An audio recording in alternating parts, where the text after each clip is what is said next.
On John Fatih, what's going on here at their family? And the video we'll be watching today, it's called Muslims Who Do Not Pray. But before we take off, man, bring it back. Hit that like, comment, subscribe, turn on your post notifications. I'm here for you, you're here for me. This channel is not only about increasing my Iman and Deen, but it's also to increase your Iman and Deen, which means faith and religion. So let's get into the video.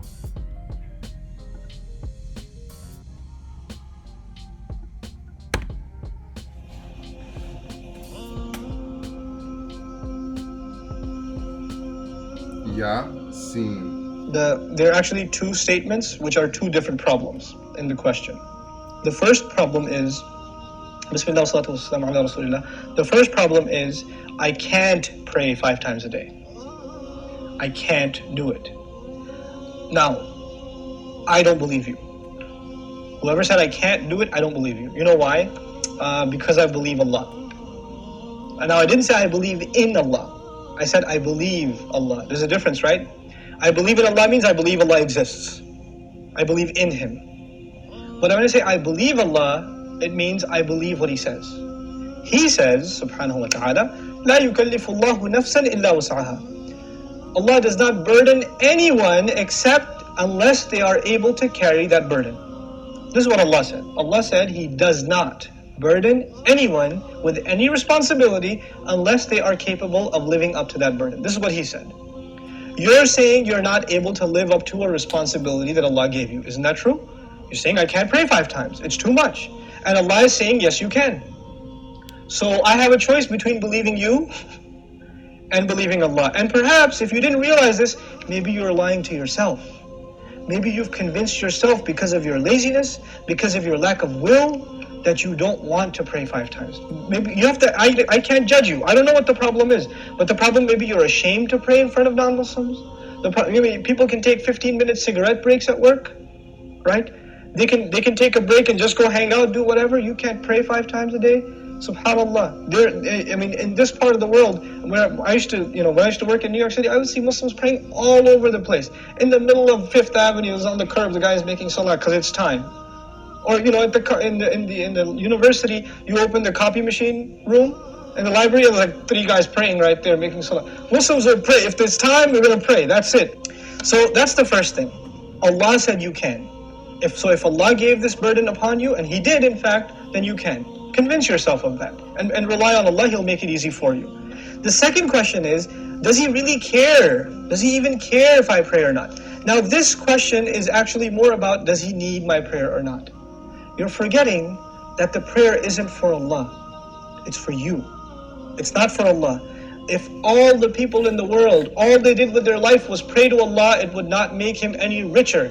It wouldn't add to His kingdom because He already owns all of kingdom. And if no one mentioned Allah ever again, it doesn't diminish His dominion, His kingdom, His glory in any way. He doesn't need us. We need Him. We need Him. So the question is, do you feel like you need to pray? Do you feel like that's a need in your life? And if it's not, if you feel you're free of, begging Allah for His help, turning to Allah and submitting before His commandments, then that's a serious problem with your faith.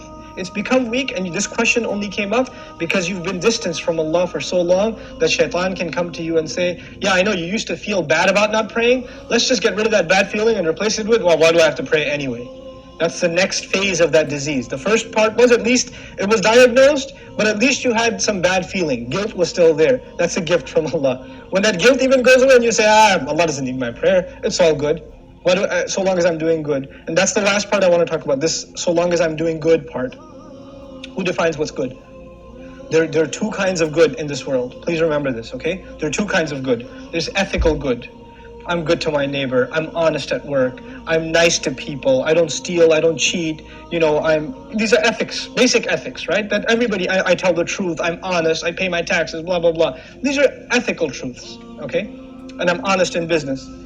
Then there are religious goods. I go to Hajj. I give zakat. I pray 5 times a day. I fast in the month of Ramadan. These aren't ethical realities. These are religious goods. Good deeds that are religious and good deeds that are ethical, moral in nature. What happens a lot of times with Muslims and with non-Muslims, especially it happens with Muslims, is that we make a distinction between these 2 things. So in the Muslim world, you will find people that are morally good. They're nice to their family, they take care of their kids, they're responsible in the household, they're nice to their neighbors, they're honest at work. Good people, but guess what? No religion. I don't need religion to be good, is what they say. And on the other extreme, you have people that pray, go to Hajj, give zakah, have a long beard, dress in a very religious garment, and yet terrible to their family, cheating people in business, highly immoral and unethical. So what's happened is we have separated the two dimensions of goodness: moral goodness, ethical goodness, and religious goodness. What Allah does in the Quran is fuses them together in the ayah. This one ayah is called Ayatul Bir, the ayah of goodness. What does it mean to be good? If you study that ayah, it is a combination of two things.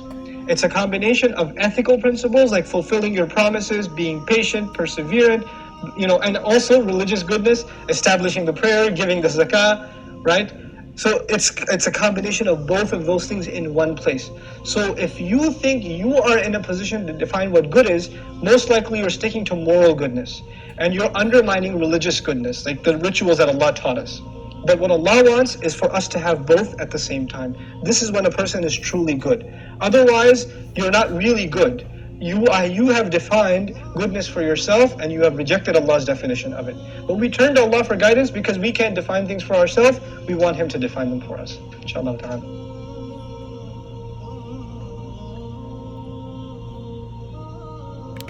HereAfter family, let me know what you guys think about that video in the comment section.